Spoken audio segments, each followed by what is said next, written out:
The morning I first laid eyes on Bradley Thornfield, I should have known trouble was brewing. He stepped out of the moving truck wearing a three-piece suit at 7 a.m. on a Saturday, barking orders at the movers like he was conducting a military operation rather than unpacking boxes. His wife, a rail-thin woman with perfectly coiffed blonde hair, stood beside him holding a clipboard and checking off items with the precision of a NASA launch coordinator. I was in my backyard, coffee in hand, watching this spectacle unfold. Next door when Bradley's steely gray eyes locked onto mine across the property line. He didn't wave. He didn't smile. Instead, he pulled out his phone and appeared to be taking pictures of my yard. That should have been my first red flag. "Morning, neighbor," I called out, trying to break the ice with some good old-fashioned Southern hospitality. After all, this was Millbrook, Tennessee, where folks still brought casseroles to new neighbors and helped each other during tough times. Bradley's response was to adjust his tie and march directly to the chain-link fence that separated our properties. He pulled out what looked like a surveyor's tape measure and began examining the fence, line with the intensity of a crime scene investigator. "Excuse me," he called out in a clipped northeastern accent that sounded completely out of place in our small town. "I'm Bradley Thornfield, your new neighbor. We need to discuss this fence situation immediately." I walked over, still clutching, my coffee mug that read "World's Greatest Grandpa," a gift from my daughter Sarah. "What situation would that be, Mr. Thornfield? I'm Jim Patterson, by the way. Welcome to the neighborhood." "This fence," he said, tapping the chain link with his manicured finger, "is 3 inches onto my property. I've had the lot surveyed, and this is a clear encroachment. I'll need you to move it immediately." I nearly choked on my coffee. This fence had been here for 15 years, installed by the previous owner of Bradley's house, old Mrs. Henderson, with my full cooperation. An agreement. We'd split the cost right down the middle, and it had never been an issue for anyone. "Now hold on there, partner," I said, trying to keep my voice level. "That fence was put up with full agreement between me and Mrs. Henderson back in 2009. Never been a problem for anybody." Bradley's thin lips pressed into what could generously be called a smile. "Mrs. Henderson is no longer the property owner. I am. And I don't recognize any agreements made without proper legal documentation. Move the fence, or I'll be forced to take legal action." That's when I knew I was dealing with someone who viewed neighborly relations as a zero-sum game.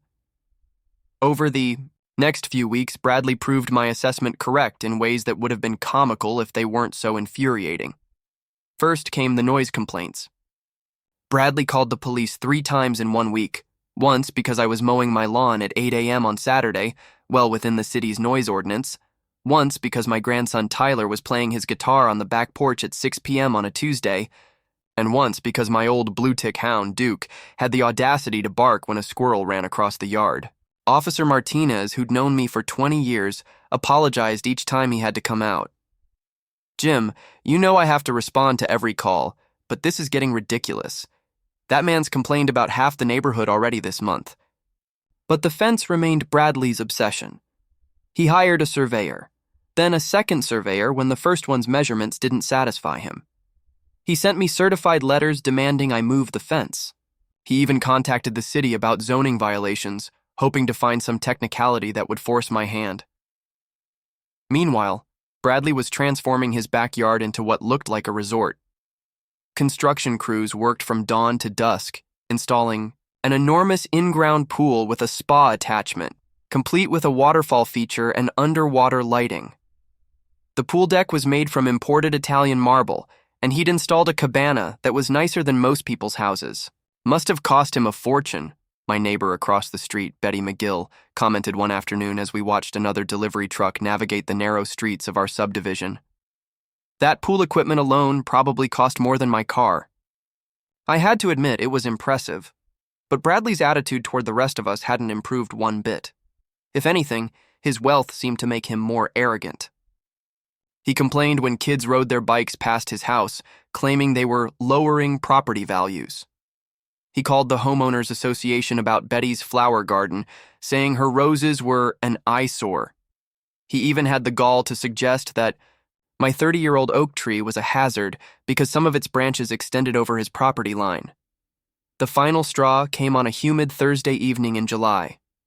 I was sitting on my back porch with my daughter Sarah and my grandson Tyler, enjoying some sweet tea and watching the fireflies come out. Sarah had driven down from Nashville for Tyler's 16th birthday, and we were having a quiet family celebration. Tyler was telling us about his plans for junior year when Bradley appeared at the fence, still wearing his business suit despite the 90-degree heat. "Patterson," he called out, using my last name like we were in a military formation. "We need to settle this fence matter once and for all. I'm prepared to offer you a final opportunity to move it voluntarily before I file suit." Sarah looked at me with raised eyebrows.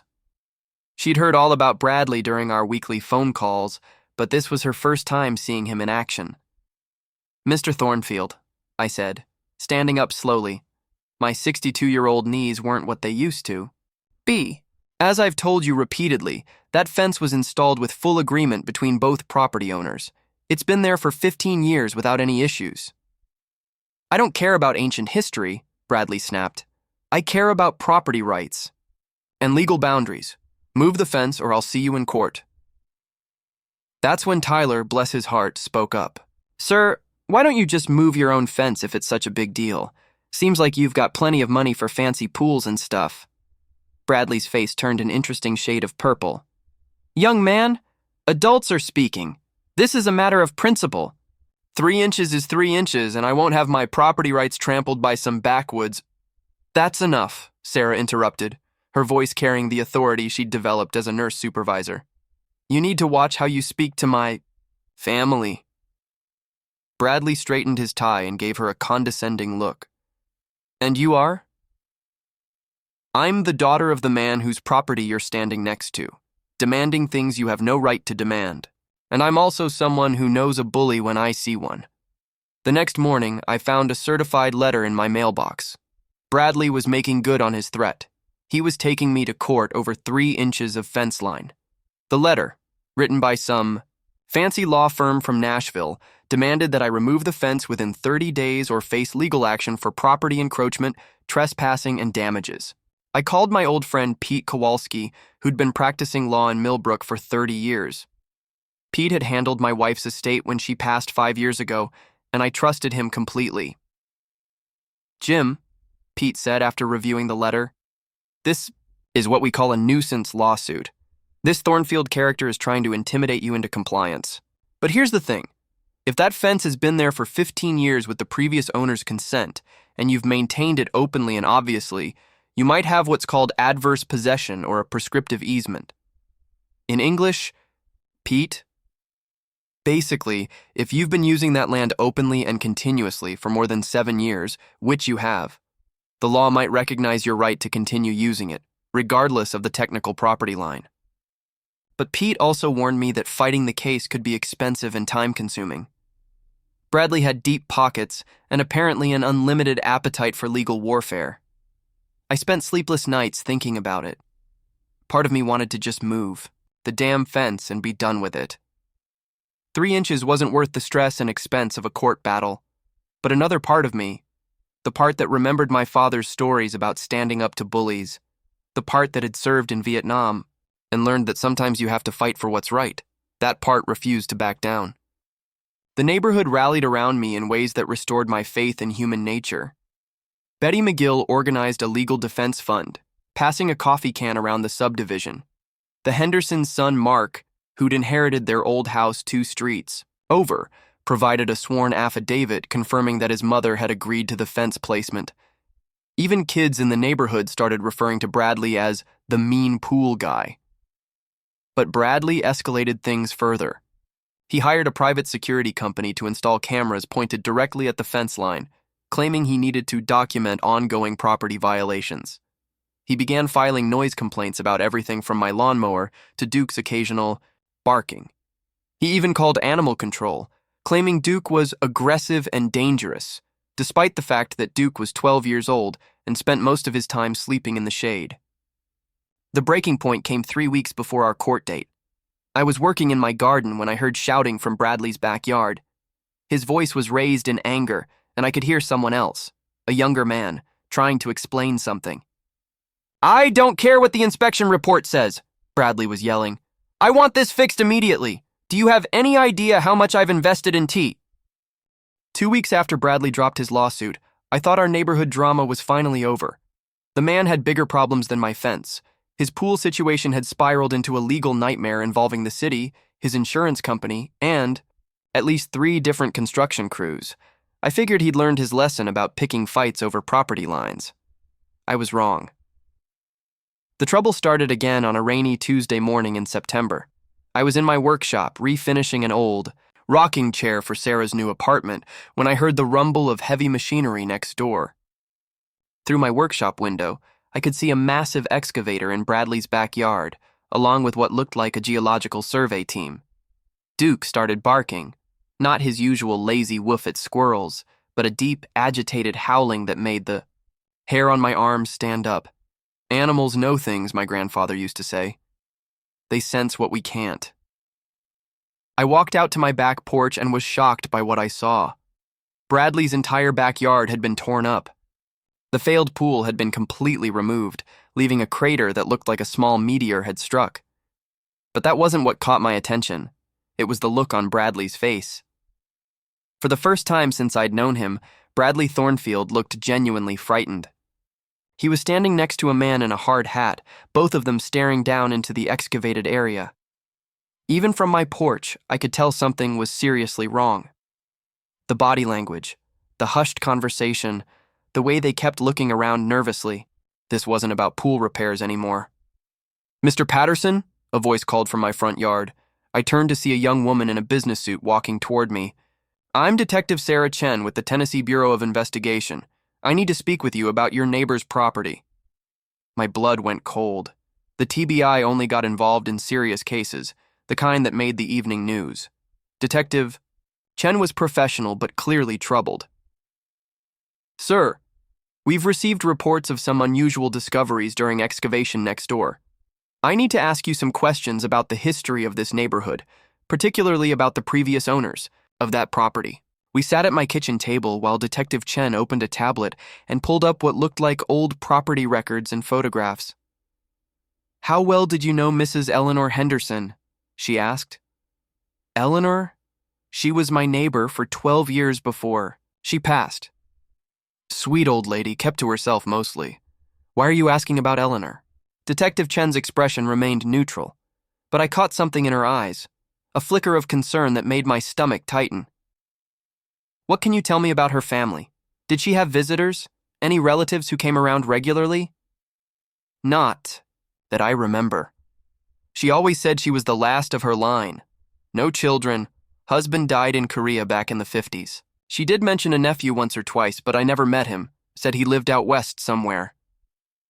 "This nephew, did she ever mention his name? Any details about him?" I racked my brain, trying to remember conversations from years past. "Harold, I think? Or maybe Harold was her husband. I'm sorry, Detective, it's been so long and Eleanor wasn't much for personal details. Is she in some kind of trouble? Because if she is, I have to tell you, Eleanor Henderson wouldn't hurt a fly." Detective Chen leaned forward slightly. "Mr. Patterson, Mrs. Henderson isn't in trouble, but we believe she may have been protecting someone who was." Before I could ask what she meant, we were interrupted by a commotion outside. Through my kitchen window, I could see more official vehicles arriving next door, county sheriff's cars, what looked like a crime scene unit, and an unmarked van with specialized equipment. "What the hell is going on over there?" I asked. Detective Chen closed her tablet and stood up. "I'm afraid I can't discuss the details of an ongoing investigation, but I may need to speak with you again. In the meantime, I'd appreciate it if you didn't discuss this conversation with anyone, including your neighbor, Mr. Thornfield." After she left, I couldn't sit still. I called Pete Kowalski, but his secretary said he was in court all day. I tried Sarah, but she was working a double shift at the hospital. Finally, I walked over to Betty McGill's house, where I found her peeking through her curtains at the activity next door. "Jim, thank goodness you're here. Have you seen all these police cars? What do you think they found over there?" "I don't know, Betty, but it's gotta be serious for the TBI to get involved." We stood at her front window, watching as more personnel arrived. Yellow crime scene tape was being strung around Bradley's entire backyard, and I could see investigators in white coveralls carefully documenting something in the excavated area. That evening, the local news confirmed what I'd been dreading. The lead story showed aerial footage of Bradley's backyard, with the reporter announcing that human remains had been discovered during construction work. The news anchor promised full coverage at 11, but didn't provide any additional details. I barely slept that night. Every time I closed my eyes, I thought about Eleanor Henderson, sweet, quiet Eleanor who brought me tomatoes from her garden every summer and always asked about my family. Had she been harboring some terrible secret all those years? The next morning brought more shocking developments. Detective Chen returned, this time with a partner and a warrant to search my property. Mr. Patterson, we're investigating what appears to be multiple homicides that may have occurred over a span of several decades. We have reason to believe the perpetrator may have used multiple properties in this neighborhood. Multiple homicides. The words hit me like a physical blow. You think Eleanor was involved in murders? We can't discuss the specifics, but we need to examine your property for any signs of disturbance or burial sites. This is purely precautionary based on the proximity to the discovery site. I watched in stunned silence as investigators used ground-penetrating radar to scan my backyard, my front yard, even my garden where I'd been growing vegetables for 20 years. The technology was fascinating and terrifying. They could literally see underground without digging. It was during this process that the next bombshell dropped. One of the technicians called Detective Chen over to look at his equipment screen. They were scanning the area near my workshop, close to where the old fence line had been, the same 3 inches of property that Bradley had been so obsessed with. We've got an anomaly here, the technician said, pointing to his screen. Definite ground disturbance approximately 6 feet down. Could be natural, but the shape and size are consistent with what we found next door. Detective Chen looked at me with an expression I couldn't read. Mr. Patterson, I need to ask you again about Mrs. Henderson. Think carefully. Did you ever see her working in her yard at unusual hours? Any unexplained activity, especially at night? Suddenly, a memory surfaced that I'd completely forgotten. It was maybe 8 or 9 years ago in the middle of winter. I'd gotten up around 2 a.m. to let Duke out, and I'd seen lights in Eleanor's backyard. When I looked closer, I could see her silhouette near the back corner of her property, close to our shared fence line. She appeared to be digging. At the time, I'd assumed she was having plumbing problems or maybe burying a pet. Eleanor was in her 80s then, and I'd thought about going over to offer help, but she was gone by the time I'd put on my coat. The next morning, there was no sign of any digging, and I'd forgotten all about it. Until now. There was one night, I told Detective Chen, and recounted the memory. Her expression grew more serious with each detail. Can you show me exactly where you saw her digging? We walked to my back fence, and I pointed to the area where I'd seen Eleanor that winter night. It was within a few feet of where the ground-penetrating radar had detected the anomaly. We're going to need to excavate, Detective Chen said quietly. The next few hours were surreal. I stood in my kitchen, drinking coffee and watching investigators carefully excavate a section of my backyard. Neighbors gathered on the street, held back by police tape and uniformed officers. News vans arrived, turning our quiet subdivision into a media circus. Betty McGill knocked on my door around noon, her face pale with shock. Jim, they found something. At the Kowalski house, too. And the old Morrison place on Elm Street. The whole neighborhood is crawling with police. As the scope of the investigation expanded, a horrifying picture began to emerge. What had started as Bradley's pool excavation had uncovered what appeared to be a decades-long killing spree, with bodies buried across multiple properties in our seemingly peaceful neighborhood. The breakthrough came when investigators found Eleanor's personal papers in her attic. Hidden behind insulation were detailed journals, newspaper clippings, and photographs that revealed a truth no one could have imagined. Eleanor Henderson hadn't been a killer. She'd been hunting one. The journals, dating back to the 1970s, told the story of a woman whose life had been destroyed by a serial killer who had murdered her younger sister in 1968. The killer, Harold Vance, had never been caught or identified by police, but Eleanor had never stopped looking for him. She was a forensic accountant before she retired, Detective Chen explained to me 3 days later, as we sat in my living room, going through Eleanor's journals. She had skills in investigation and research that most people don't possess. She spent 40 years tracking this man. According to the journals, Eleanor had discovered that Harold Vance had changed his name and movie,